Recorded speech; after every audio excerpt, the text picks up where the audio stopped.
President Donald Trump put a political spin on the U.S. Census Monday when he tweeted that it would be meaningless if people aren't asked whether they are citizens, even though many experts fear the question would drive down the official national population count next year. As it happens, that less accurate count could help his Republican Party in the reapportionment of congressional seats and electoral votes after 2020. Officials at the Census Bureau, meanwhile, said Monday that they had prepared two versions of the census, one with the citizenship question and one without, while they wait for the U.S. Supreme Court to decide if it can be asked.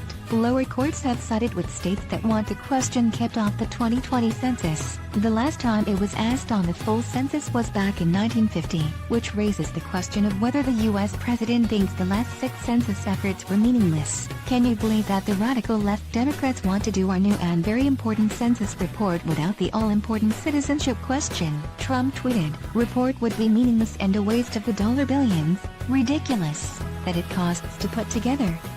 He didn't mention the official argument his administration had made in federal court, that the question is necessary to properly enforce the Voting Rights Act. Gains and losses. The stakes for the census are extremely high. The main role of the population figure obtained is determining reapportionment of the 435 seats in the U.S. House of Representatives, and by extension, electoral votes in presidential elections. Each state gets at least one seat and the other 385 are distributed based on population. After the 2020 census, Rust Belt states are expected to lose seats and electoral votes, while states with growing populations like Texas, Florida, Colorado and North Carolina could gain, and those numbers will be locked for a decade. Undercounting is worst among minorities and immigrants, traditional constituencies of Democrats. That's one reason the Trump administration's dogged effort to include the citizenship question alarms statisticians and census experts. They have not tested how adding the question will affect the count. Do we know directly how adding a citizenship question would affect participation in the census and therefore the final count? The answer is no, said Terry Ann Lowenthal, a former staff director of the House Census Oversight Subcommittee, and that's why every expert in the field and 6 former census directors counseled against adding it without testing. Former census directors Robert Groves and Stephen Murdoch argued in the journal Science last year against adding untested questions such as the citizenship question late in the process, mistaking the decennial census as only an act of politics, solely useful for updating the distribution of political power, threatens the scientific basis of its credibility. The Census Bureau has added a test of the citizenship question this summer, but the results will only help determine how to get the largest number of responses and how it will train census workers, not whether to include the question or not. Fears of a miscount. Census Bureau researchers had raised the alarm in 2017 that the political climate was driving up distrust of the government, particularly as anti-immigrant rhetoric entered the U.S. conversation. The census researchers wrote of immigrants in focus groups who intentionally gave false information because they feared the responses could be used against them,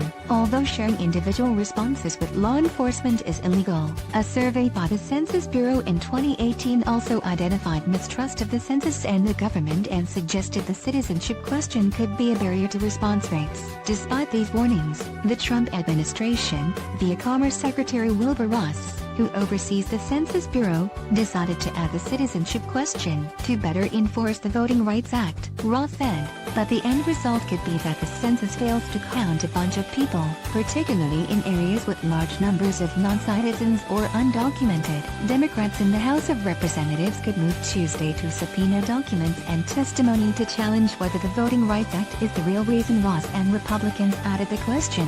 How else is the data used?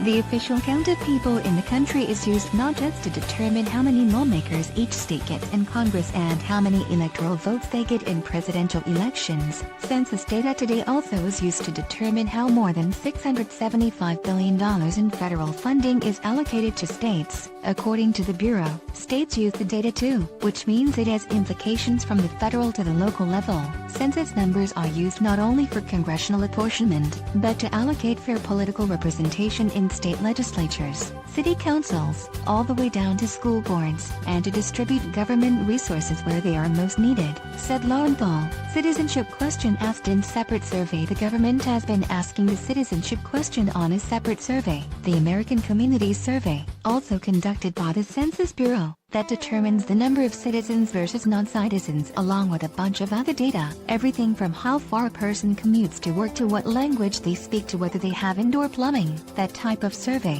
which relies on a representative sample and not a specific count, cannot by law be used for the population count. While the American Community Survey uses the sample to give an in-depth snapshot of American society and is conducted every year, the census asks fewer than 10 questions, seeks to ask them if every American and is taken only every 10 years, and you're required by law to respond to the census. Although the response rate in 2010 was only about 74%, census workers try to speak directly to people from the household, 47 million of them in 2010, that don't mail in their questionnaires. The 2020 census will be the first where most Americans submit their responses online, which is creating a new layer of security concerns. All persons should be counted. Who to count and how has been a question since the country was founded. The Constitution originally counted free persons while excluding some American Indians and counting slaves as a fraction of a person. Until 1840, slaves were counted under their owners' names. According to the National Archives, the stain of that compromise on the Constitution,